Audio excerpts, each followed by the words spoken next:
Bienvenue dans Un jour une légende panafricaine. Une série où chaque épisode ravive une mémoire, celle d'un héros, d'une héroïne, d'une figure trop souvent oubliée ou réduite au silence dans les livres d'histoire écrits ailleurs par d'autres. Ici, nous ne racontons pas simplement l'histoire, nous la reprenons en main. Pourquoi cette série ?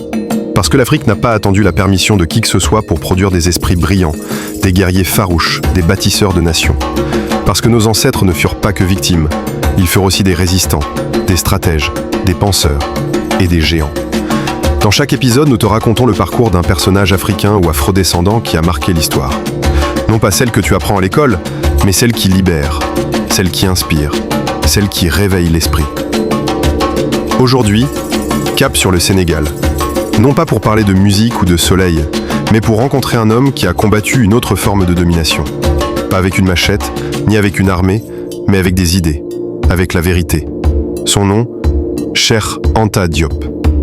Prépare-toi à redécouvrir ce que veut dire être africain. Parce qu'il n'a pas seulement défendu un continent, il a reconstruit sa mémoire.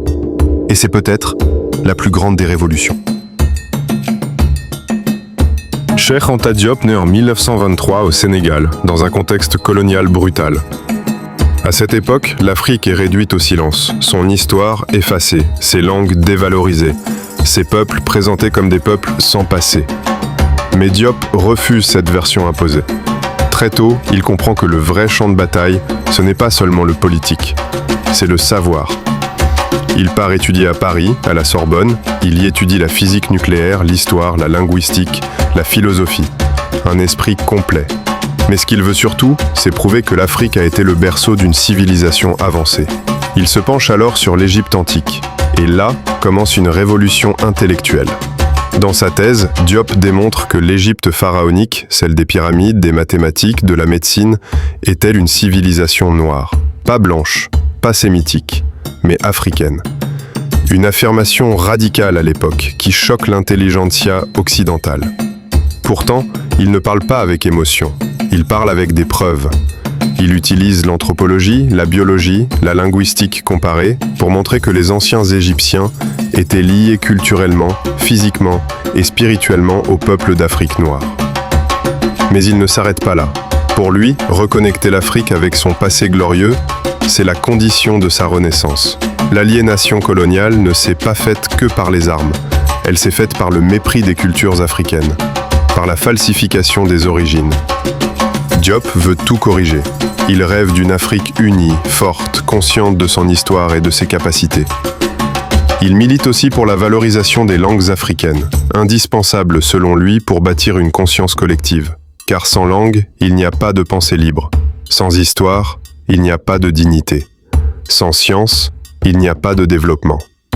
Diop crée alors un institut à Dakar, forme des jeunes, écrit des livres qui bouleversent les perspectives.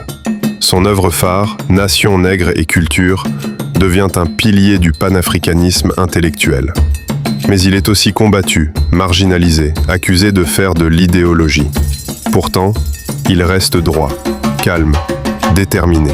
Jusqu'à sa mort en 1986, il ne cessera jamais de rappeler cette vérité simple. L'Afrique a un passé, et ce passé est sa force. Cheikh Anta Diop n'a pas pris les armes, mais il a armé les esprits. Et peut-être est-ce là la plus grande arme contre toute forme de domination. Cheikh Anta Diop est plus qu'un historien. C'est une conscience, une boussole, un monument de la pensée africaine. Là où d'autres ont crié leur rage avec le feu, lui a construit des ponts avec des mots. Il a redonné à l'Afrique ce que la colonisation avait tenté de lui voler, sa mémoire. Car un peuple sans mémoire est un peuple sans avenir. Et Diop l'avait compris mieux que quiconque. Il n'a pas écrit pour se faire applaudir, il a écrit pour libérer. Il a voulu que chaque enfant africain puisse lever la tête, non pas avec orgueil, mais avec connaissance. Il a voulu briser les chaînes invisibles, celles de l'ignorance, de la honte, de l'amnésie. Aujourd'hui encore, ses travaux inspirent des générations entières, des historiens, des militants, des étudiants, des artistes. Son message est clair. L'Afrique ne doit pas se contenter de survivre, elle doit se souvenir, se reconstruire et reconquérir sa place dans l'histoire de l'humanité. Mais cela commence avec toi. Oui, toi qui écoutes cette vidéo.